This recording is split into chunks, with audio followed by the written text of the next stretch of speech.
5億ぐらい。 5？ ピカソ。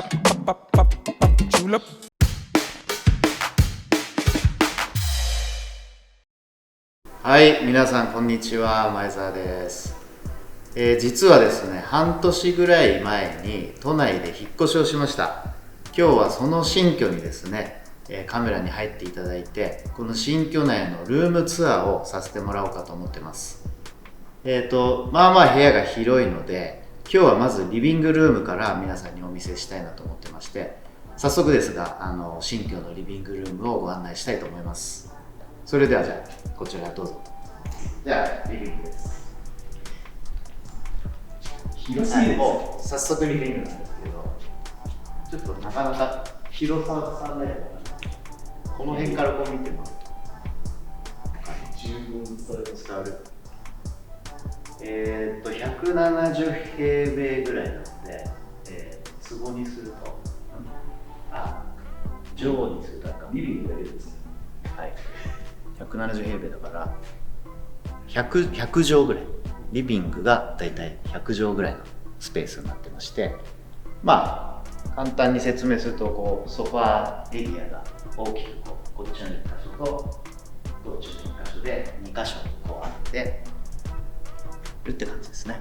はい、まずじゃあここのソファーエリアの説明なんですが、これ赤いこの真っ赤なソファー、アルパカのファブリックというか毛でできてるんですけど、1950年ぐらいにフランスで活躍していたジャン・ロワイエさんっていうデザイナーのこれソファーセットになっていて、これもセットね。これはまあこういう感じで座った時のスツール的な、こういうふうに使うんだけど、でまあフランスでこれ買ったんですけど、最近本当に買ったんだけれども、1950何年とかの作品なのに、この針地、この赤いアルパカの針地がなんと当時のまま、つまりオリジナルファブリックなんですね。ジャン・ロワイエが1950年代に作ったこのソファー、オリジナルファブリックで、このソファーのタイトルがポーラーベアソファーって言って、白クマ、このちょっと裏側から見てもらうとすごい、これがまるでこう氷の上で寝っ転がってる白クマみたいだっていうことで、このポーラーベアっていう名前がついたソファーです。このソファーセットもセットで売ってます。そうそう、これも昔から大好きなソファーで、結構広い空間でソファー選ぼうとするとなかなかいいのないのね。でかつ俺そのヴィンテージの家具がすごい好きだから古いの好きなんですよ。で特にこの1950年代、アメリカ的に言うとミッドセンチュリーの時代のデザイナーがすごい好きで、俺は結構ヨーロッパ、そのフランスのデザイナーが好きで、このジャン・ロワイもそのうちの一人なんだけど、もう何セットか結構持ってます。赤以外にも例えば白があったりとか黒があったりとか緑があったりとか、色違いでいろんなの持ってるんだけど、これあれお値段みたいなのは？いやいや、聞きたいです。じゃあ全部やるとちょっといやらしいんで、このソファーセットだけで言うと5億ぐらいかな。 5？ 5億3ミリオン、ユーロぐらいなんで、だから160円だとしたら4億8000円と。とにかくそのオリジナルファブリックでこんなに綺麗な状態で残ってるっていうのはすごい珍しい。で俺何個かセット持ってるけど、オリジナルでこんなにいいコンディションで手に入れられたの初。オークションですか？これは違う、ギャラリーから買った。でもともと持ってた人がもうワンオーナーで、だから1950年ぐらいにどっかで買って、それをもう70年、約70年間ぐらい大事にこう使ってきたっていうさ、本当に綺麗になっててびっくりした。でこういうテーブルとか、このテーブルも俺大好きなテーブルなんだけど、これも両方ともジャン・ロワイエっていうそのフランスのデザイナーのやつね。このテーブル超可愛いでしょ。ちょっとティッシュの乗っちゃっていいんだけど、この形がさ、なんとも言えない形で、これも俺も大好きで、色違いで4つぐらい持ってる。こんなさ形のテーブルあんまないでしょ。でこれもうガラスを乗せてさ、ここにこうやってで、なんつうの、これ一枚一枚貼ってるっていうかさ、これもデザインなんだけど、ここを保護するためにこのガラスをつけてやってます。こういうのも作るんだよね、ガラスを。ガラスは最初から作られてないんですか？これはついてない。その形に合わせて。ロワイエ本人はさ、もう別に素のままを楽しんでもらいたいと思うんだろうけど、すごい繊細で脆いからこういうカバーをつけてます。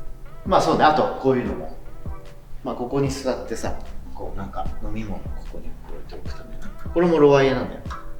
可愛いでしょこれ。よく見ると、なんつうの、こうやって傷がついてたりとかさ、普通なんか分かんない人だと、あれ傷もんじゃない、返品とかってなるんだけど、俺はもうこの傷が好きなのよ。傷がいいんですか？そうそう、こういう傷があればあるほど、使われたんだなみたいな、可愛いなってなっちゃうわけ。それはおいくらぐらいするんですか？これは別になんかそんなしないですね。何百万とか。あとこれね。気になってました。これはなんだっけな、ブクタンっていう、アルプスとかさ、そういう高山に住んでるこういう動物なんだけどさ、ガゼルとかさ、そういうのと一緒の系統なんだけど、でオスがものすごいこの角が伸びて、こうやってかっこよくなるんだよ。そのブクタンっていう動物の彫刻なんだけど、これ後でいっぱい出てくるから最初に説明しておくと、フランスの彫刻家フランソワ・グザビエ・ラランっていう人なんだけど、クロード・ラランっていう奥さんも一緒に彫刻家として活動してて、だから夫婦で結構有名なアーティストなんだけど、1920年ぐらいの生まれの人かな。でフランスはグザビエ・ラランのこのブクタンの彫刻、ブロンズ、ギルトブロンズだからね、金銅ブロンズの上に金箔塗ってる仕上げなんだけど、こういうのもさ、もう1990何年とかの作品だけど、パティナがねこうついてていいでしょうか、味わいが。パティナっていうのは経年変化、で家にあるもののほとんどがその古いものしか置いてないから、新しいものほとんど置いてないんだけど、こういう使われてきた歴史とかその背景とか、そういうのに思いを馳せながらこう作品を楽しむのが好きなの。だから新しいデザインももちろんねかっこいいんだけど、俺結構古いのばっかり買います。これはただの置物ですか？彫刻作品がめちゃくちゃ重いの。一人で持ち上げられないぐらいめちゃくちゃ重いんだけど、フランスはグザビエ・ララン、これは覚えておいてほしいです。これで2ミリオン、これもユーロぐらいだから3億円ぐらいするから、とにかくこのフランスはグザビエ・ラランというのは動物の彫刻をいっぱいする人ね。あとちょっと見ているとカルダ、今麻布台ヒルズのギャラリー、麻布台ヒルズギャラリーでカルダー展やってるから、皆さんぜひ行ってほしいんだけど、アレキサンダー・カルダーって言って、この人も活躍したのが、40年代から結構5、60年代が一番いい時期だったと思うんだけどの作家さんで、可愛いのこうやって美術館とかだと結構置いてるとこ多いから、こう風が吹いたりするとこうやってね軽く回ったりして、これオーストリッチっていう作品、ダチョウだっけ、オーストリッチって、ダチョウに模した、これも結構古いやつだね。カルダーは俺すごいいっぱい持ってて、こういうちっちゃいのからこう吊るしてくるくる回るようなやつから、これはもうねみんなよくご存知のジャンプルーね。これもフランスの作家で皆さんよくご存知。知ってるでしょ、ジャンプルーベ。ジャンプルーベといえば2、3年前に東京都現代美術館でジャンプルーベ展っていうのを日本で大々的に開催して、でそこで展示してるやつの3分の1から4分の1の作品が俺が貸し出したやつ、でこれはその時出たかどうか忘れちゃったけど、これも結構前から持ってるやつで、めちゃくちゃ座りやすいんだよこれ。かわいいでしょ。でこれもこういうのもほらパティナ、いろんなところがこうすすけててさ、こういう手を置くところとか一番味が出やすいんだよね。でこの照明ももちろん分かるよね、見ればもうこの流れだったら分かると思うけど、ジャンルが、こういうだからカーブ多いんだよね。かわいいですね。かわいい。ソファーセット1個説明するだけでまあまあまだ半分。でこのリビングルームで皆さんをこうおもてなしするというかお迎えする羊たちがこいつらね。でこれもさっきの別物生えたドクターがいたと思うけど、それと同じ作家のフランスはグザビエ・ラランさん。これが86年ぐらいで、こっちが2000年ぐらいで、まあ、フランスはグザビエ・ラランのもう代表作の一つ。この羊はここがブロンズでできててカチカチで、ね、結構重たいんだけど、でこれが本物のウールを使ってるっていうことみたいです。面白いねこれ。こうやって車輪がついててさ、こうやって動く。かわいいでしょ。だから玄関から入ってくるとこいつらがこうお出迎えしてるっていう感じで、この真ん中に置いてるテーブルがもうすっごい俺が大好きなテーブルで、ジャンプルーベのこれのテーブルなんだけど、この足ね、皆さんおなじみだよね、この足。みんな誰でも知ってるジャンプルーベだと思うんだけど、最近だと復刻版がビトラさんとかが出したりしてるんで、結構いろんなところに置いてあって有名なんだけど、でこれはかなりレアなテーブルで、アフリカのコンゴでエアコンゴっていう航空会社のために、特注でジャンプルーベを作ってたシリーズのテーブルだからもう多分何十セットもなくて、それが現存して残ってて、でこの状態であるっていうのがすごくレア。お高いですか？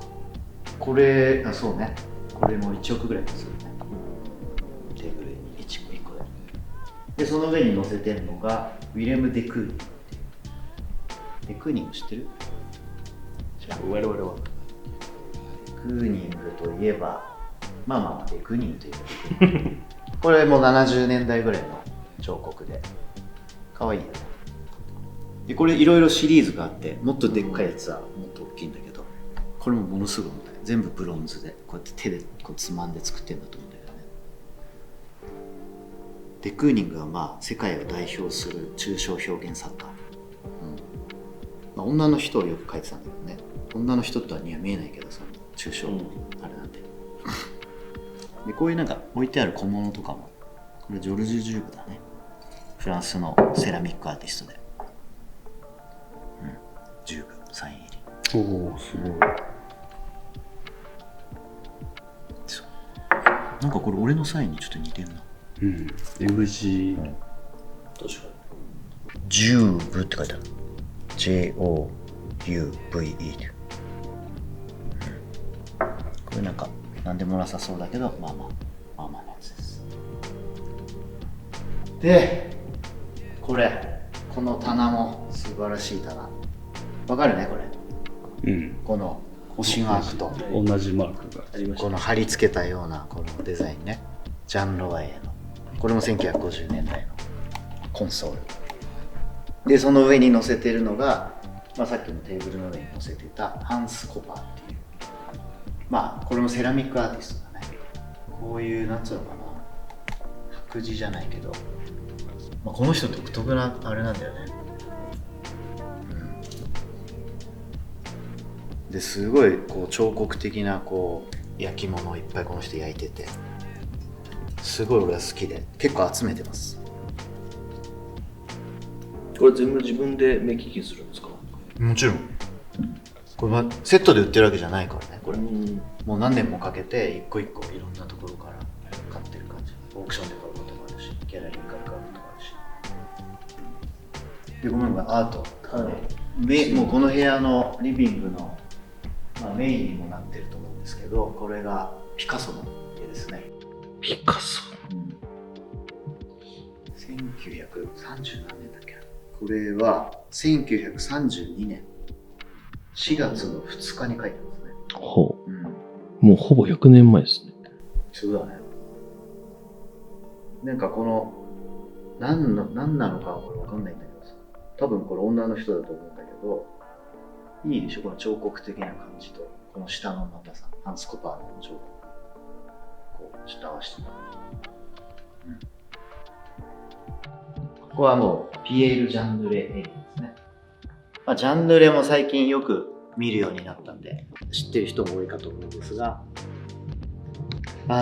インドのシャンディガールっていうプロジェクト、コルビジェとジャンヌレが共同して建てたんだけど、学校を作ったりとか病院作ったりとか、街づくりみたいなプロジェクトがあったんだけど、そこでコルビジェと一緒に、働いていたのがこのピエール・ジャンヌレっていう人で、その人が、主にコルビジェは建築物を、そしてピエール・ジャンヌレは、家具を担当してたんだけど、その時に作ってたのがこういう家具で、これらがそこにあったかどうかちょっと分かんないけど、ジャンヌレが得意としてるのはこういう木を使ったね、チークみたいな木を使って作る。これベラタン使うんだよね。これすごい繊細だからすぐここ破けちゃうから、修復で、これももちろんオリジナルじゃなくて修復されたものなんだけど、で面白いのがさ、製造番号みたいなの平気で書いちゃうんだ、この人。こういうところ。ただしこのピエール・ジャンヌレは見て分かる通り木で作れるから偽物が非常に多いです、なのでオークションとかですら偽物扱っちゃってたりするんで、買うときはよっぽど信頼できるギャラリーとかプロビナンスって言って、その誰がどこで使ってたとかっていう来歴がしっかり分かるものじゃないと危険です。結構高いのに偽物捕まされることも多いので、俺も何回か失敗してます。よく見るようになりましたもんね。そうそう。買って置いといたら詳しい人が家来た時に、あれこれやっちゃったね。そういうのもある家具なんで気をつけて皆さん買ってください。せっかくだから開ける？ちょっと一枚。この窓際エリアはもうジャンプルーム祭りというか、これはジャンプルームの作ってた家みたいなのを作ってたんだ。家を作ってたんだけど、それに使われてた建材的な感じで、この椅子結構レアです。カンガルーチェアっていうんだけど、これさっきのやつとちょっと違ってね、この足のところとかデザインが好きな人が見るとおーってなるんだけど、このテーブルがさっき紹介したアフリカのコンゴで使われてたっていうテーブルと同じタイミングで作られてたやつだ。これもだからコンゴ。足が。そう。こういうこの木がアフリカンウッド使ってるんだよね。だからコンゴの現地で調達したのかもわかんないけど、すごい頑丈な木、あと重たい、すごい質量がすごいあって、だから持てばすごいわかるんだけど、この乗ってんのがこれもカルダね。このいいよね、この軽い感じ、細い感じ。人がここの間通るだけでこうやって揺れたりする。かわいい。この銀のスツールもジャンプルね。これすごい座りやすいんだよ。座ってみると。で、めちゃくちゃ軽い。これは片手でこう曲げるでしょ。こんな感じなんだけどね。全部スチールでできてます。もちろんオリジナル。ね、これ汚いでしょ。使われた感じ、普通だったら汚ねってなっちゃうんだけど、俺はこういうの好き。これパティナ、経年変化。何人もがここ座ってさ、それをこう感じながら座ると。で、大事にしようって俺も思うと。これはプルーベじゃなくてセルジュ・ムーユっていう、これもフランスのこういう照明をよくいっぱい作った人だね。プルーベ、これ全部アルミでできている。ここは違うけど、すごい軽く作られたコンソール。これも結構レアだね。軽いショートガン。このプルーベの棚も結構珍しいです。かわいいです。はい、これは誰でしょうか。わかるよね、このちょっと薄汚れた感じと、このセラミックの感じと彫刻的な感じ。さっきも説明したよね。ハンス・コパンでしょ。ハンス・コパン。これ鳥かわいいでしょ。これもジャコメッティ。これもディエゴかな、確か。かわいいです。重たいんだけど結構。動物系多いですね。ジャコメッティも動物多い。人と動物が。これ忘れてたけど、この長い照明。これ2m50cmぐらいあるんだけど、これもアフリカのコンゴこのテーブルとこのテーブルとセットでこうコーディネートされてたジャン・プルーヴェの照明です。かわいいので、結構可動範囲が広くてさ、こうやってこっちからこっちまでピカソだったらちょっとこんなにすごいですね。かわいい。これももう大好きで2個持ってるから、その後ろに見えてる絵が結構大きい絵なんだけど、アルバート・オーレンっていう人の絵。オーレンはドイツの作家、でこの作品自体が何年ぐらいだろうな、70年代かな、これ多分70、これも89年の作品だ。アルバート・オーレンはまだ現存している、まだ活躍している作家さんでね、こういう、基本は抽象画を結構描く人なんだけど、これはなんか部屋のインテリアみたいな感じなのかね。でこの机が、これ結構探してようやく買えたんだけど、シャルロット・ペリアンとジャンヌレの共同作品で1947年ぐらいの結構古いやつで、こっちが来ると面白いんだけど、ちゃんとこの引き出しがあって、ボロボロの引き出し、怖くて物入れられない。で特徴がさ、このパインウッドっぽいこの木なんだけど、ものすごい分厚いんだよね。何センチぐらいあるかな、これ。確か厚さが多分5、6センチあるのかな。いろんなペリアンテーブルあるんだけど、俺が今まで見た中で一番これがごつくて分厚いテーブル。1947年にこれ作ってたんだよね。これプルーベのディレクターズチェア。いいよでしょ、かわいい。こういうのはもちろんオリジナルではないと思うけど、張り替えちゃってる。なかなかオリジナルファブリックで残ってるのはないかもしれない。これ珍しいっていうか、この部屋では珍しいんだけど、あれヤコブセン、アルネ・ヤコブセンって日本人結構知ってると思うけど、デンマークの人か。これもオリジナルでさ、だからこれも50年代後半くらいかな。あんまり北欧家具は俺買わないんだけど、これはちょっと革の状態もすごい良くて、これもなんかなんつうの、パティナいいでしょ、具合が、味があったから買いました。ちょっと仕事をしてる風に見せてるけど、ここで仕事したことはないです。ないです。大体説明したかな。そう。このさ、ラグすごいでしょ。いや、本当に。これはもう作ったんだけど、もうこの100畳の部屋に合うさ、ラグなんて売ってないわけ。特注で。そうそう。色も特注で。少し茶色というか。そうだ。この暖炉の上にかかってるのが日本人作家さん。ただもう亡くなられちゃいましたけど、日本人でニューヨークでずっと活躍されてた河原恩さんっていう方で、面白くてさ、この日にその日の日付を書くね。だから1987年5月1日にこれを書いてて、で毎日毎日こういう大きいのを書くかというとそうじゃなくて、日によってはもう A41 枚ぐらいのちっちゃいのを書く日もあるし、あと本当に気が向いた日は1日に2枚書くこともある。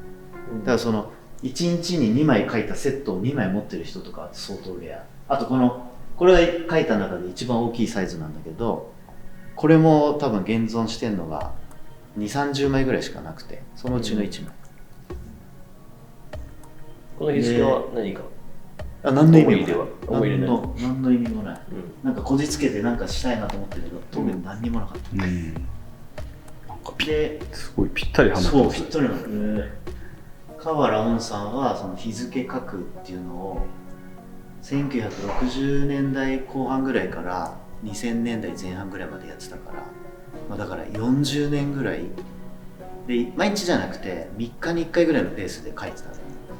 だから40年間同じことをただただその日の日付をそうやってキャンバスに書くっていう作業をして、で世の中でその作業とかその作品が認められ始めたのってその40年でやってたけど20年したるぐらいだね。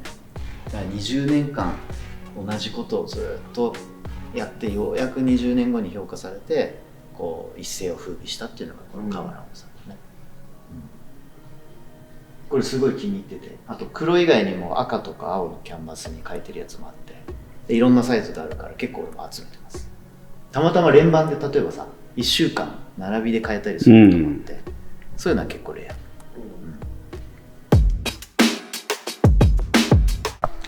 はい。なんか質問ありますか？普段はリビングにいるんですか？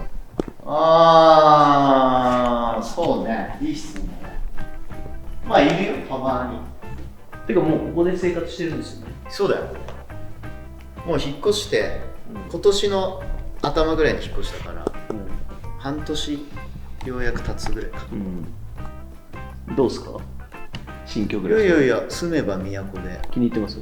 ちょっと高層だから、なんか高層特有の、じゃあ例えばエレベーターの中で耳鳴りしたりとかさ、あとなんかずっとこう高いところにいると具合悪くなったりしないかなとかいろいろ不安はあったんだけど、いざ住んでみたら住めば都で、下のなんつうの都会の喧騒の音とか全く聞こえてこないし、よっぽどうるさい消防車とか救急車の音とかぐらいしか聞こえてこない。あと外にも出れるんだよね。それはまた別のシリーズで、動画にしますけど。今日はリビングだけですけど、何部屋あるんですか？部屋数？部屋数。部屋数？分かんない。トイレが11個か12個。だからまだ入ったことのないトイレもいっぱいあるよ。トイレ、そうね。11個か。12個か。リビングで170平米ですよね。リビング、そう。だから今見てもらった全体だと全体は引かれちゃうね。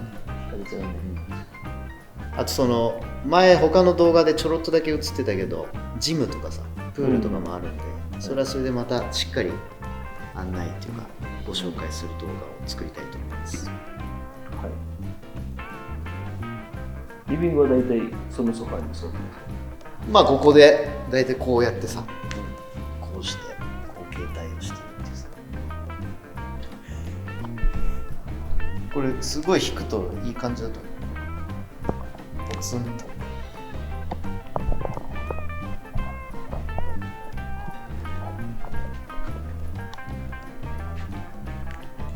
広すぎることじゃないですか？広すぎるなと思います。いや最初ね、まだ何にも置いてない時に家具とかはちょっと広いの買いすぎちゃったかなって思ったんだけどいざ大好きな家具をこうやって置いてみたり暮らしてみるともう慣れてきちゃったね。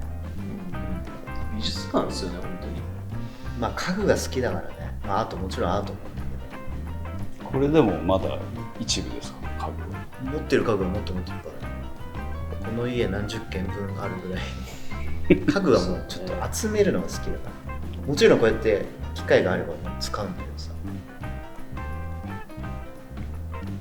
で、これは家は完成してるんですか？まだ全然完成してない。住んではいるけどいろんなところ直しながら住んでるから、使わない部屋とかちょっとデザイン的に気に入らない場所とか、そういうのを少しずつこう手を入れてやっていく感じ。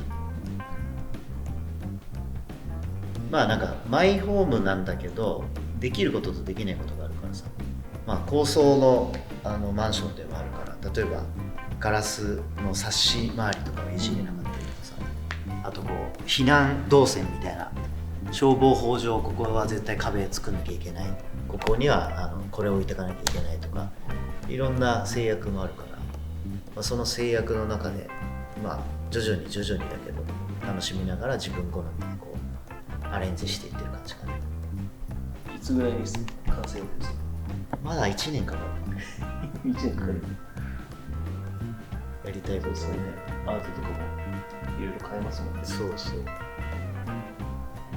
まださ、人を呼べる状態でもなくてさ、この前初めて呼んだんだけど、もうちょい落ち着いたら少しずつお友達とか呼びながら。どうですか？みんな弾いてなかったですか？みんな弾いてたよ。きますよねこれ。そうね。まあリビングルームだけじゃなくて、なので何回かにこの動画を分けさせてもらって、今日はもうちょっといっぱいいっぱいなんでまた今度撮りますけど、まああとちょっとあっちに見えてるダイニングのエリアとか、あと結構玄関とかエントランス周りも面白いね。エレベーターホールとかも結構アートとかかけたりしていじってるんで、そことか、まああとプールとかジムとかをまた改めてご紹介したりとか。エントランスから上がってくる時で迷いましたね。ああ確かに。置き方わかんないんですよ。玄関なんか入り口も7つぐらいあるんだよ。なんかメイン玄関が2個あって、それ以外の口も5つぐらいあってさ。なのでまだまだ面白い場所いっぱいありますので、引き続き月1本ぐらい撮る。そうですね、うん。もう出せるっていう部屋が用意できたらやっていきましょう。徐々にやっていきましょう。ということで、前澤友作を追う地方の第1弾は東京の自宅のリビングルームを皆さんに見ていただきました。いかがでしたでしょうか。リビングルーム以外にも今後引き続きいろいろな部屋を紹介していきますので、チャンネル登録をしておいていただけると嬉しいです。以上、リビングルーム編でした。またお会いしましょう。ありがとうございます。